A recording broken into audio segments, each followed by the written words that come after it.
welcome back to Pancakes and Pandemonium. For those of you that are new here or coming over from the collab, I am Sarah and I do all kinds of videos. If it is mom life, housewife-ish, family related, we are in it. We are Pancakes and Pandemonium because I have 5 kids. 3 are on the autism spectrum, and it is just a roller coaster around here. But it's a fun roller coaster. I was invited to this collab by Tamra from Southern Life, Everyday Life. She is hosting this collab. So I will put her channel in the description box along with the playlist. So this is a super fun one for me because it's actually not something I do very often.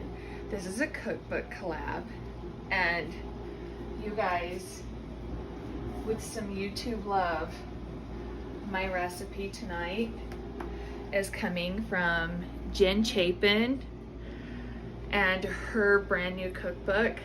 You guys, when she says Essential Pantry Cookbook, I keep almost all these things in my pantry. I have been able to go through and easily put together dinners. And I'm gonna tell you something, I do not typically follow recipes. I tend to put my own spin on them. So I was excited for a collab that would kind of challenge me. And I pulled out, I have a ton of cookbooks, you guys. I'm a cookbook collector. But for those of you that are new here, I live with my in-laws, and we don't know how temporary or permanent it's going to be with housing prices and everything. And my mother-in-law just passed away, and so, you know, it's inappropriate to try to take over any extra space when everybody kind of needs this house to be consistent and have her memories. So this I ordered recently. It launched on May 4th, and I gotta tell you, when she announced at pre-sale they were available, I jumped over to Amazon. Like, I paused her video and jumped over to Amazon because, one, I love her. I have been following her for quite a while. I love her. I love her vibe. I love everything about her. She's an amazing cook. Her recipes always look amazing. So like I said, I paused the video, jumped over, pre-ordered because I love her, and because for a new author, pre-orders are huge, huge for them. So I, you know, love her and respect her, and so I know that that's an important thing. So got the book. But tonight, for this cookbook collab, we are going to follow her instructions. The only substitute I am making is the cayenne. I apparently don't have cayenne in my cupboards, which I don't use it a ton, and black pepper is kind of as spicy as my in-laws get, so I shouldn't have been surprised it wasn't in here. But for people that know me on my channel, I've talked about these a lot. So we went through and we picked this one. We thought that would be a good substitute for cayenne, so it's still not hard to do. So come hang out with me and let's make some of Jen Chapin's. Okay, so we had some whisk problems. We're gonna start with the sauce. We're gonna go in order with the cookbook. So we're gonna melt the butter in there.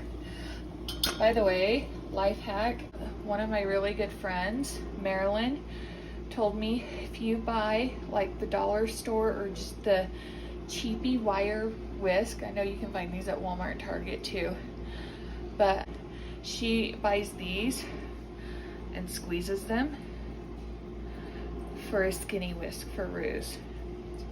Pretty brilliant. And I do have a Pampered Chef skinny whisk, but what's the mantra? It's in storage. So this is what I use. It's a simple garlic shortcut. It is tuum, which is a Mediterranean garlic paste. It's lemon.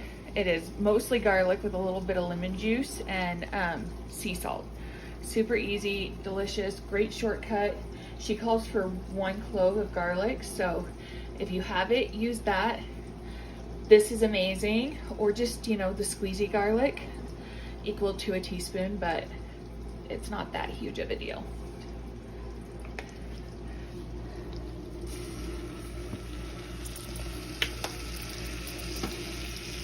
I didn't measure. Garlic is one of those things that you should measure with your heart. 2 tablespoons of flour. Oh no, Gracie, grab me a tablespoon, love. I am using this cup for cup gluten-free flour because I am currently gluten-free. I'm on low FODMAP, and I know some of you are gonna look at this recipe and be like, low FODMAP means no garlic or onion. Listen, I'm giving up a lot of things right now. I cannot bring myself to give up garlic and onion. It just feels cruel. If I'm still having trouble when I've eliminated everything else, I will wrap my brain around it, but literally that is the building blocks to everything delicious. And yeah. All right, so then we add the chicken stock.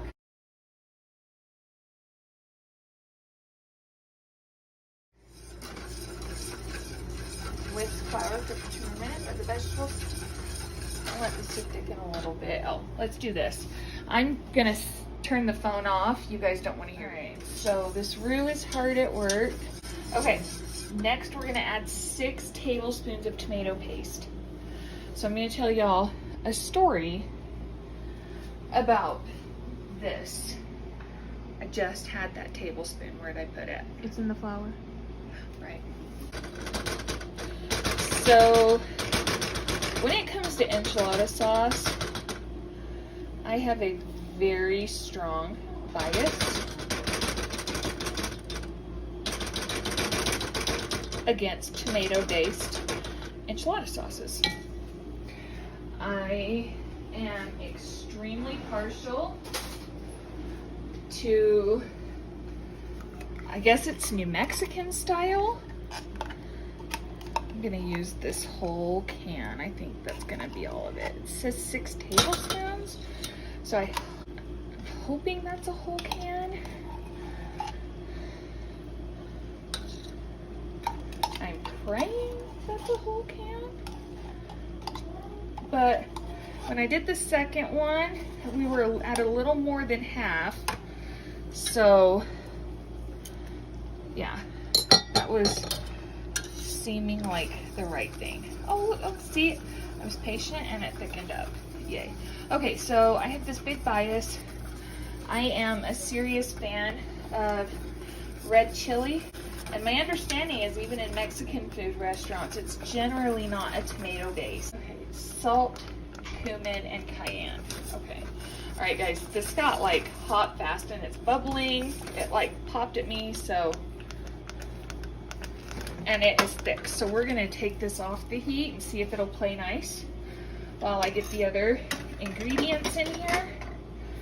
The cayenne calls for a fourth of a teaspoon, so I think a couple good pinches. I let Gracie pick the chili for this substitution, and she is a fan of the dark and smoky mix, so that's what we're using. 3/4 of a teaspoon of cumin. So we're gonna do that. That's about 3/4 of a teaspoon. And we're gonna do a teaspoon of salt, which should be a pretty good pinch. So like I was saying, New Mexican, Mexico style, which is a red chili. They are made from just chili peppers and like oil and garlic and stuff. So when I saw this, I was like, it's a tomato base. But I trust that it's gonna be delicious, and I'm excited to try these. It doesn't taste like enchilada sauce to me, but it's gonna be delicious. Like, these are not gonna be sad enchiladas, so we're gonna be all right. In Jen's recipe, so, okay, I guess I'm not following it exactly. Sorry, Jen. I told you I can't help it. It's a sickness. She lists onion as like a topping. I grew up eating beef enchiladas with the red sauce, and my mom would sprinkle the onion, and she wouldn't even cook it with the beef. She would sprinkle it in as she rolled them. And I always really loved that flavor. So I think I'm gonna save half this onion, because I know not many of my kids will like that, but I'm gonna make about half the pan with diced onion in it, because it's just that good. All right, but let's start the ground beef. Let me clean up my mess on the stove and then start the ground beef. For this part of the recipe, if you come look in the book, it goes from the sauce to making the enchiladas, but over here it has the protein options. And so I am making ground beef. It is 80-20 because, as you see, I picked it up on clearance, so I will have to drain some of the fat. And she doesn't have cooking instructions, so my assumption is, based on my knowledge of cooking and watching her, you can either just cook it up and leave it, but she probably intends for you to know to salt and pepper it, which is what I'm gonna do. So, but like I said, the onion's gonna go on half of them raw. So I'm gonna get this browned up and drained and then be back. Okay, this is the part of the meat. Well, one, I'm gonna season it around here. I get as much of the fat out as I can. One, because ground beef fat is just me. I'm not really afraid of healthy fats, but this isn't one of them. And two, the meat kind of quits browning with this much fat in there, and it kind of like starts cooking in its own fat, like stewing almost. And nobody wants that, you guys. So I get, you know, a reasonable amount out. I'm using a metal bowl, and then, you know, we'll scrape it out once it solidifies and dispose of it properly. But listen, see, that sizzle comes back. You're gonna get some color on that beef. This is also the part where I want to season it. Okay, I'm gonna let this finish browning up, and then we'll be back, and we are gonna assemble these enchiladas. It's gonna be so good. Okay, Jen says preheat the oven to 400 degrees, casserole dish, and grease with butter. I was actually supposed to do that at the beginning, but it's fine. It's fine. We all know I have problems with rules. I have never done this step. I usually just spray cooking spray. So I'm excited to see kind of what the butter does, you know.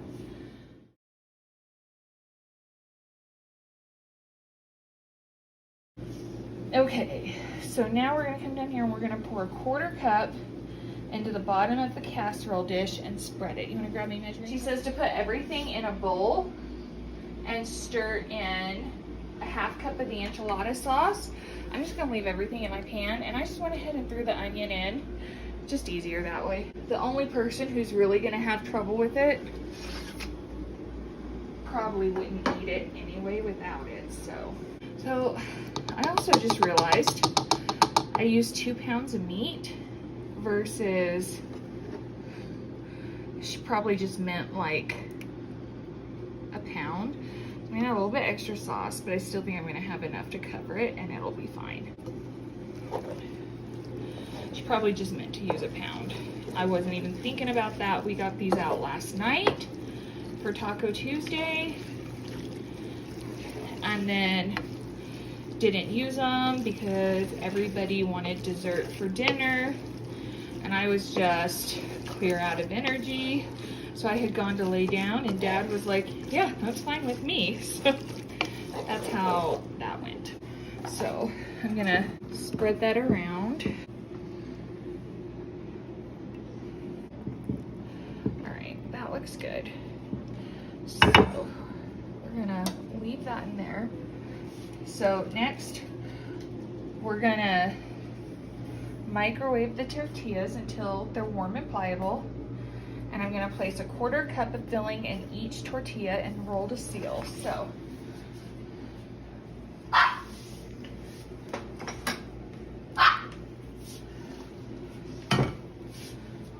these are good. I also forgot the instructions called for 1/2 cup of cheese.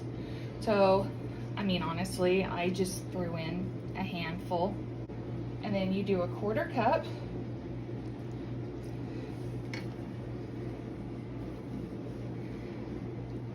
And you roll them up and place them in the dish. It is easy, and guys, I took a bite of this filling and it is so freaking good. Okay, so I could probably fit some down there. That's what my mom used to do to get a dozen in a casserole dish, but I'm not really gonna eat it, and I know the littles will only do half, so I think that will be plenty of food for everybody. So I am gonna take the rest of this sauce, which as it sits, guys, like doing it first and letting it sit, it smells so unbelievably good. I am curious because those of you that have been around here for a while, you know I have a picky eater. So while most of us like the red chili, he really doesn't. He's usually fine if I do a cheese sauce or a verde sauce that isn't super spicy. But if I do red sauce, he won't eat it. And this is a really good balanced flavor. So I'm expecting it to be a hit. And guys, look, because I use 2 pounds, I have a ton of meat left over. I use this siete, like dippable chips, and so I can make really easy nachos out of it. So I didn't worry about messing with a gluten-free tortilla over here. I think it'll be fine. I'll refrigerate or freeze the rest of that. I'm gonna put a healthy dose of cheese on top. It's got tons of cheese, and that's what matters. So we're gonna cover the dish and bake it for 20 minutes. And we're gonna let it cool for 5 or 10 minutes, and then everyone's gonna eat, you guys. And I can't wait to see what they think about this. Tell me what's up. It's so cheesy. Yes. Should we dish it up and try some? Yes. Alrighty. I got this recipe out of a cookbook, and it's not my usual enchilada sauce. So I want to hear what you think. P.S. You guys, I'm on one fast spices, so it shouldn't be spicy. So chow it down. Oh wow, that's good. Yeah? Alrighty. Should we start fixing plates? I want to hear what you think, especially with the different sauce. What do you think, bud? Are those good? Yep. Did you try some yet? So you like it, Gracie? What did you think, Kim? Dion likes it.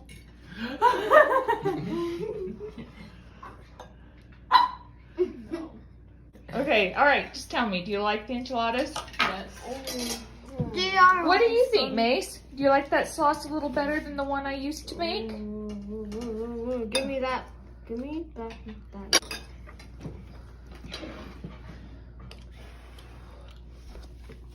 How do we feel about that? It's not No? Okay. Don't feel bad, Jen. That's 99% of his dinner reactions. Come on, Jen. I'm sure when he's older, he will like this. They're so good, right? DRS Are you guys happy with these? Mm-hmm. Definitely make again. Mm-hmm. Well, you guys, that enchilada recipe was a hit. Oh my gosh. Jen did not fail me. My kids love that sauce. I actually think they prefer that sauce. It didn't seem to matter at all that it's different than what they were used to. They were excited for enchiladas and they loved it. Except for Mason, but if you're new here, Mason doesn't like much of anything dinner related, so... And I knew it would be a little extra hit and miss because Grandpa bought pizza after school today. So they had this kind of like weird dinner-ish snack, you know? So, yeah. Mason's difficult. Mason's my picky eater. Getting him to sit down for dinner is hard. So we're always super shocked if Mason loves something. But the other four, you guys, they loved it. My husband really liked it. He was out when we did the taste test. So when he came in, he grabbed it and he really, really liked it. So, and my father-in-law, his stomach was bothering him tonight. So he didn't really want to venture out that way. So yeah, I'm super excited. For those of you that are new here, thank you for coming over. Thanks for hanging out with me. Please, please, please subscribe to my channel and come back because we're going to be doing lots of fun stuff and there is going to be tons of dinners and recipes, some in collabs, some just because that's what I love to do. And for those of you that have been around a while, thanks for coming back. I hope you are enjoying these collabs and some of the new stuff we're doing and trying. But as always, you guys, like this video. And like I said before, subscribe if you haven't already and hit that notification bell because we're going to be up to lots of things this summer and you don't want to miss it. And hopefully one of the things we're up to is me having a lot more energy. I've got some patches and some things we're trying, so hopefully we are getting there, but I can't wait and I can't wait to hang out with y'all some more. So I'll see you soon. Bye.